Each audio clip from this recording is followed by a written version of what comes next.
In this 7-minute clip, this is what Liz Truss does well. She projects certainty through a measured cadence and the remark, "I am determined to deliver."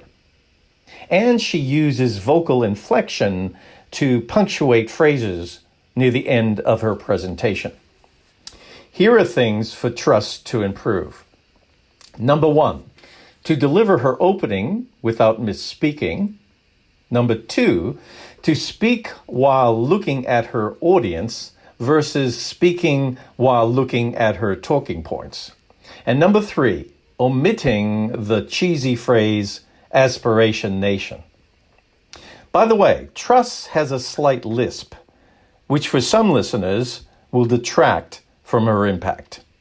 Now, against a benchmark of a credible, believable, inspiring potential leader of state, I scored Truss 8 out of 10.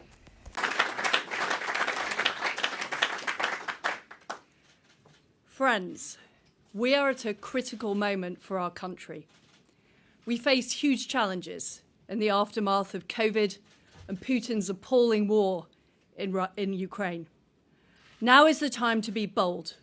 We cannot have business as usual economic management, which has led to low growth for decades. We need to deliver on Brexit and the opportunities it offers. And we need to win the fight for freedom at home and around the world. Yeah. That is why I am putting myself forward for leadership of the Conservative and Unionist Party and our great country. I will campaign as a Conservative and I will govern as a Conservative. I can lead, I can make tough decisions, and I can get things done. I am ready to be Prime Minister from day one. I got to where I am today through hard work and aspiration. I didn't come from a traditional Conservative background. I grew up in Paisley and I went to comprehensive school in Leeds. Many of the children I were at school with were let down by low expectations, poor educational standards, and a lack of opportunity. Too much talent went to waste. I didn't believe, and I don't believe, that it has to be that way. And that's why I went into politics. I care deeply about our country.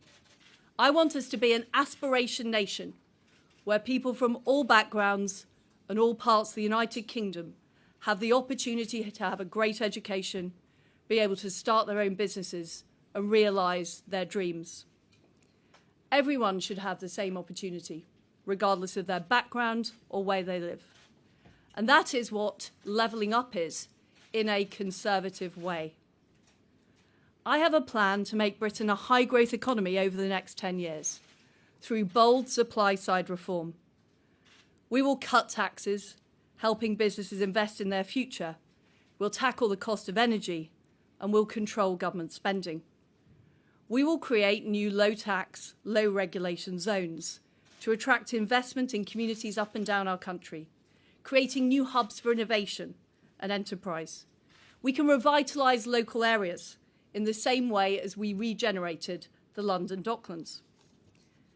Families are a vital part of our lives and a crucial building block for a stable society.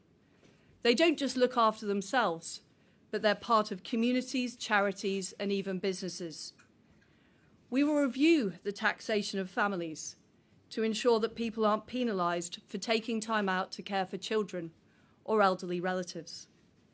We'll turbocharge the rural economy by focusing on farmers growing food and cutting the pointless regulation that gets in their way. We need to be honest with the public. This will be tough.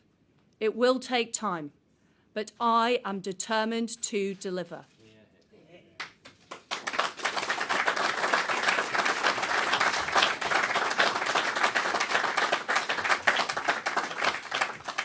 I know I can deliver because I have taken bold decisions and made bold reforms throughout my career. After working in the energy and telecoms industry, I set up the Free Enterprise Group in Parliament. I made the case with like-minded colleagues for an open, competitive, dynamic economy. In government, I've consistently delivered and I've taken tough decisions. I stood up to Vladimir Putin by targeting Russia with the toughest sanctions his regime has ever seen. And I would continue to lead the free world in opposing Putin and making sure that Ukraine prevails. I don't give in to Whitehall. I don't give in to vested interests. And I don't give in to the naysayers. I've proved time and time again that I can deliver even when it's difficult. As Trade Secretary, I struck dozens of trade deals with major partners such as Australia and Japan, when people told me that it simply wouldn't be possible. In the face of EU intransigence, I developed the Northern Ireland Protocol Bill. It breaks the deadlock in a legal way, upholding the Belfast Good Friday Agreement and preventing the tearing apart of our precious union. As Chief Secretary to the Treasury, I had a firm grip on our nation's finances. I am prepared to do whatever it takes to get the job done. That, my friends, is why I am trusted to deliver. We have to level with the British public that our economy will not get back on track overnight. Times are going to be tough, but I know that I can get us on an upward trajectory by 2024. We can get there by delivering our promises, ensuring spades are in the ground, people are in jobs, and money is being generated in local areas right across our country. I can know it can be delivered by working relentlessly together as a team and focusing on delivery, delivery, and delivery. That's how we can turn things around, and that's how the Conservatives can win the next election. We don't have a moment to lose, and I will work with colleagues from right across the party to lead a strong and united team. Let me be clear. Labour is beatable. The Liberals are beatable. There isn't a great groundswell of support in the country for Sir Keir Starmer or Sir Ed Davey. What the British people are crying out for is a modern and united Conservative Party, ready with the courage of its convictions to deliver on the promises that we have made. So, my friends, you can trust me to get the economy going, to get money back in people's pockets, and to help squeezed families. Together, we will level up the country in a Conservative way, making it an aspiration nation. Together, we will continue to defy the voices of decline and stand tall on the world stage. So let's get on and deliver for our great country like never before. Thank you. Here's what to do to keep your eyes on the audience while you're speaking. In an upcoming SAFE presentation, for the first 30 seconds, aim to speak only while looking at the audience. If you need to look at your talking points, that's fine, but that should be done in silence.